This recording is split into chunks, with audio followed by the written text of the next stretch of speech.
Assalamualaikum, selamat pagi. Salam Malaysia Madani. Kanta 744 dimulakan dengan rangkuman berita utama dalam segmen esensi.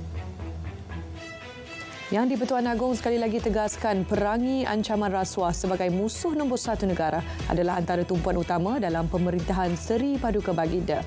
Sultan Ibrahim membangkitkan perkara itu ketika menerima menghadap Ketua Pesuruhjaya SPRM di Istana Negara. Dalam sesi pertemuan selama hampir 30 minit itu, Sultan Ibrahim turut dipersembahkan antara lain mengenai perkembangan terkini agensi penguatkuasaan itu. Perdana Menteri sedih dan terkesan dengan isu rasuah dan salah guna kuasa yang berlaku di bahagian kargo KLIA. Meskipun ia babitkan jabatan kecil di bawah Jabatan Kastam Diraja Malaysia, namun ia melibatkan nilai besar yang boleh mengakibatkan negara kerugian hampir 2 bilion ringgit. Felda perlu diurus dengan lebih baik dalam memastikan organisasi itu terus kekal relevan pada waktu ini. Perdana Menteri Datuk Seri Anwar Ibrahim berkata, tadbir urus Felda perlu seiring dengan keadaan semasa. Katanya banyak perubahan yang sudah dilakukan kerajaan dalam kelangsungan Felda di negara ini. Penjawat awam yang akan menerima BKK Aidilfitri dan penerima STR diingatkan agar tidak terpedaya dengan sindiket penipuan dalam talian. Menteri Komunikasi Fahmi Fadzil berkata beliau tidak mahu pihak tidak bertanggungjawab mengambil kesempatan atas perkara itu.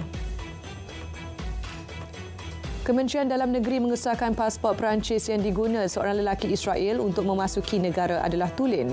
Menterinya, Datuk Seri Saifuddin Nasution Ismail berkata, semakan mendapati pasport tersebut dikeluarkan Kedutaan Perancis di Tel Aviv. Kementerian Pendidikan akan membuat pengumuman berhubung pengambilan guru baharu dalam masa terdekat.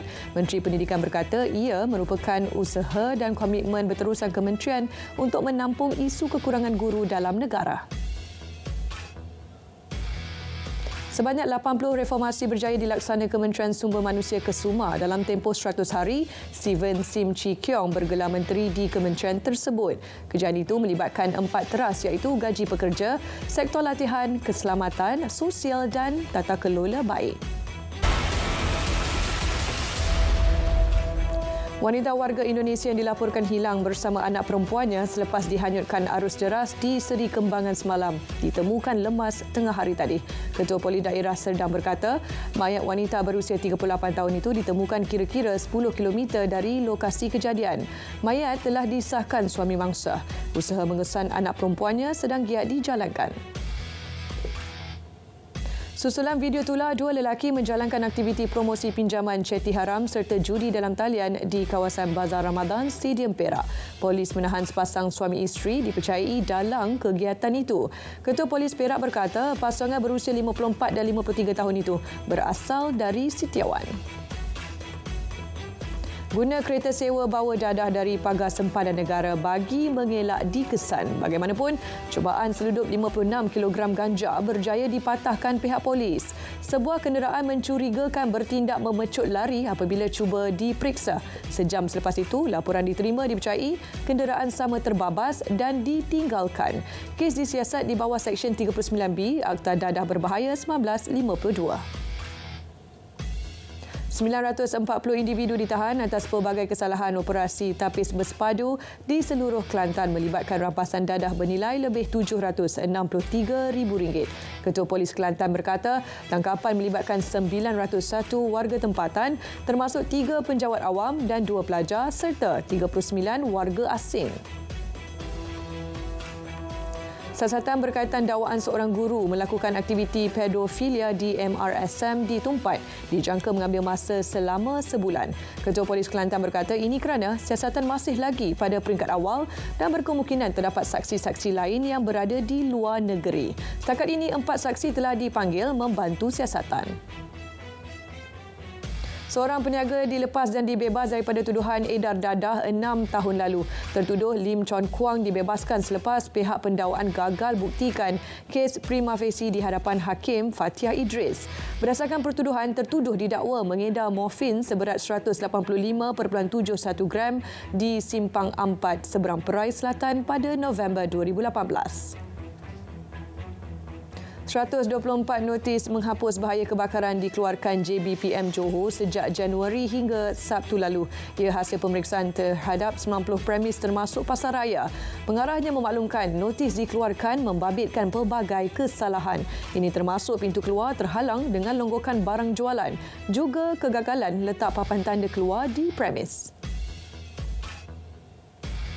JKDM menyita sebuah kereta mewah jenis Range Rover SV Auto yang tidak mempunyai AP bernilai hampir RM2 juta Isnin lalu.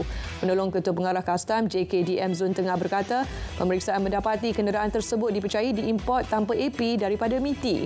Kes disiasat di bawah Seksyen 135 dalam /1/A Akta Kastam 1967 kerana mengimport kenderaan motor pasang siap tanpa permit.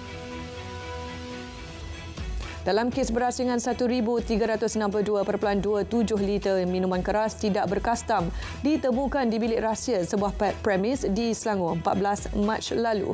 Barangan dianggar membabitkan cukai sebanyak RM86,200 disita dan seorang lelaki tempatan ditahan untuk siasatan lanjut. Sementara itu, kastam turut merampas 82 gelong besi seberat 323,278 kilogram bernilai lebih RM2.2 juta. Kegelong besi berkenaan dipercayai diperoleh dari negara Asia Timur.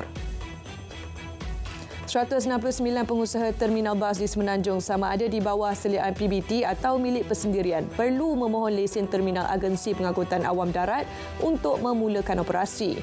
Menurut Menteri Pengangkutan, pelesenan terminal bagi tujuan kawal selia untuk memastikan kemudahan, keselamatan dan tahap perkhidmatan terminal terjamin kepada pengguna. Pengendali terminal boleh memohon lesen itu bermula 22 April menerusi sistem pelesenan dalam talian ISPKP APAD. Jejambat dari persimpangan Bukit Setongkol ke Kemunting di Jalan Persekutuan FT 421 Kuantan mula dibuka pagi tadi. Pembukaannya mampu mengurangkan kesesakan lalu lintas terutama pada waktu puncak dan cuti umum. Kerajaan Persekutuan dan Kerajaan Negeri setuju pembukaannya disegerakan sebagai laluan alternatif untuk keselesaan pengguna. Ia menjadikan masa perjalanan lebih singkat.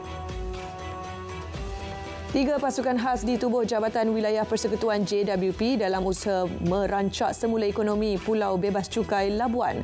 Menteri di Jabatan Perdana Menteri Wilayah Persekutuan berkata, 3 fokus utama pasukan tersebut ialah pembangunan pelancongan, pembinaan Jabatan Labuan menumbuk dan meningkat aktiviti pemunggahan kapal ke kapal STS. Projek pelebaran PLAS daripada 4 kepada 6 lorong diteruskan sehingga ke Air Hitam. Pelaksanaannya dijangka bermula tahun ini, babit jarak 17 km. Ini menjadikan jarak keseluruhan projek pelebaran itu meningkat kepada 37 km. Pelanjutan kawasan pelebaran tidak melibatkan sebarang kos tambahan. Kos asal RM931 juta kekal. Mengikut perancangan asal, projek pelebaran PLAS itu bermula dari Sedenak hingga Simpang Renggam sahaja. KPKT berjaya memulihkan 10,560 unit rumah perumahan swasta daripada 88 projek dengan nilai pembangunan kasar GDV mencecah RM8.23 bilion setakat Februari lepas. Timbalan Menteri yang berkata, daripada 88 projek perumahan itu, sebanyak 81 projek telah mendapat sijil perakuan siap dan pematuhan CCC. Manakala 5 projek berstatus sakit kembali menjadi lancar dan 2 projek terbengkalai telah berjaya dipulihkan. Pemilik stesen minyak di Johor diminta bersiap sedia bagi menghadapi kemasukan warga Singapura sepanjang Hari Raya Aidilfitri nanti. Exco Johor berkata ia selepas lebih 500,000 memasuki Malaysia Jumaat lalu. Situasi itu bakal menjangkakan kesesakan di stesen-stesen minyak seluruh negeri sekaligus memaksa pengusaha untuk menambah bekalan petrol. Justeru 200 pegawai dan anggota penguatkuasa akan memantau di semua stesen minyak bagi mengelak ketirisan pengisian petrol oleh warga asing.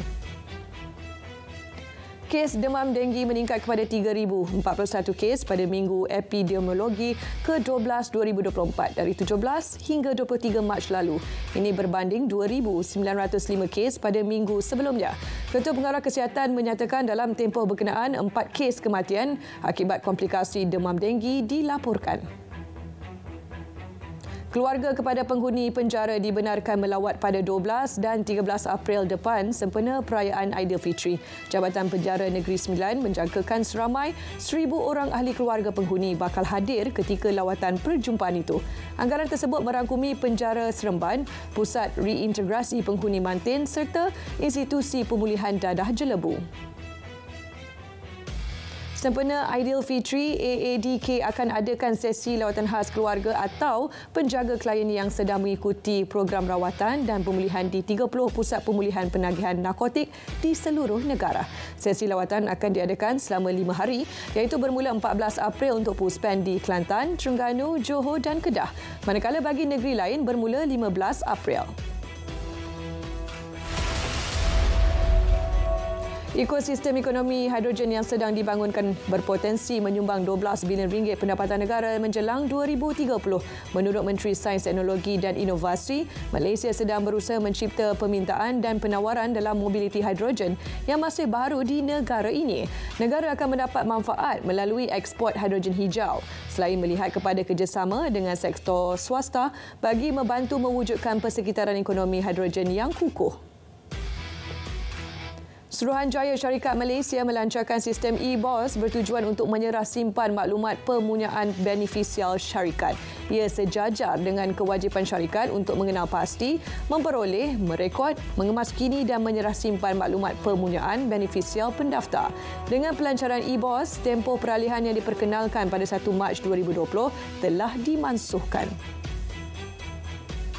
Jumlah trafik penumpang udara Malaysia meningkat 21.4% kepada 15.3 juta setakat Februari 2024 berbanding 12.6 juta penumpang dalam tempoh sama pada tahun 2023. MAVCOM menjangkakan trafik penumpang udara tahun ini adalah antara 93.9 juta dan 107.1 juta penumpang. Pengurusi Eksekutif MAVCOM berkata bagi Februari 2024, Malaysia telah menyaksikan jumlah trafik penumpang mencapai 8.1 juta. Bank Dunia mengekalkan prospek pertumbuhan ekonomi Malaysia tahun ini pada 4.3% dipacu permintaan domestik. Menurut ahli ekonomi Asia Timur dan Pasifik Bank Dunia, penggunaan swasta dijangka berkembang sebanyak 5.2%, didorong pasaran buruh yang menyokong dan pendapatan isi rumah berterusan. Inflasi keseluruhan juga dijangka menjadi kesederhana kepada sekitar 2.5% pada 2024. Tentera Zionis berundur dari Hospital Al-Shifa selepas musnahkan segala kemudahan perubatan terbesar di semenanjung Gaza. Saksi memaklumkan tentera Zionis mula bergerak ke arah selatan kejiranan Tel Al-Hawa di barat daya Gaza. Sebelum berundur, tentera Israel membakar semua bangunan Hospital Al-Shifa menyebabkan ia tidak boleh beroperasi lagi. 18 Mac lalu, hospital itu dikepung dan mengorbankan seramai 400 rakyat Palestin. Sementara itu, Emirat Arab Bersatu UAE telah menyediakan pakej bantuan khusus untuk wanita dan kanak-kanak di Gaza. Ia sebagai sebahagian daripada bantuan kemanusiaan untuk rakyat Palestin. Menurut Setiausaha Agung Persatuan Bulan Sabit Merah, ia merupakan komponen penting dalam usaha menyampaikan bantuan kemanusiaan dan makanan ke semenanjung Gaza. Pemimpin Kerajaan Baharu Palestin mengangkat sumpah jawatan yang diketuai Perdana Menteri Muhammad Mustafa di Ramallah. Kerajaan Baharu Palestin itu terdiri daripada 23 portfolio menteri, termasuk sekurang-kurangnya 6 menteri dari semenanjung Gaza. Mustafa berikrar kerajaan baharunya akan berkhidmat sepenuhnya kepada rakyat Palestin.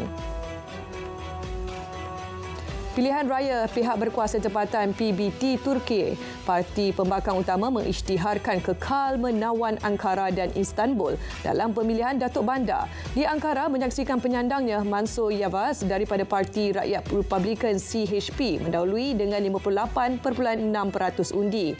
CHP turut mengisytihar kemenangan di Istanbul dengan penyandang Datuk Bandar Istanbul Ekrem İmamoğlu terus mendahului. Sementara itu, Presiden Turki Recep Tayyip Erdogan menegaskan beliau dan partinya menghormati kehendak rakyat. Putusan pilihan raya berkenaan tidak akan ditentang. Berucap di hadapan ribuan penyokongnya, Erdogan menegaskan peralihan sokongan itu sebagai titik perubahan. Penambahbaikan akan dilakukan kerana kegagalan melakukannya akan mengundang kekalahan berterusan. Sekian Kanta 744. Dari sungai ke segara, Palestin pasti merdeka. Saya Fazim, RTM, teman setia anda.